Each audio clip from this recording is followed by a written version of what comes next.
there's very strong evidence that this new coronavirus came from a wild animal into humans. In fact, Chinese scientists found a virus in horseshoe bats that is a super close relative to the virus that causes COVID-19. So it's probably an ancestor to the current virus that's causing the pandemic. And we expected that bats are the natural reservoirs for these types of viruses. Based on decades of work, we know that this has been happening as a natural phenomenon where these types of coronaviruses spill over. In fact, there have been 5 in the last 2 decades that have spilled over from bats into humans that have caused disease in humans.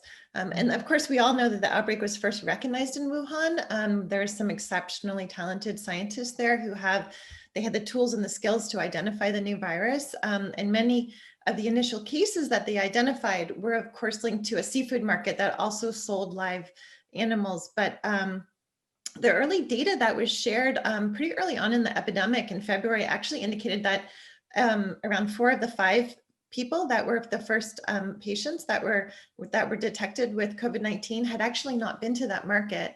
So there's some evidence that people were actually maybe infected elsewhere, or that there might have been cryptic spread of the virus in the community.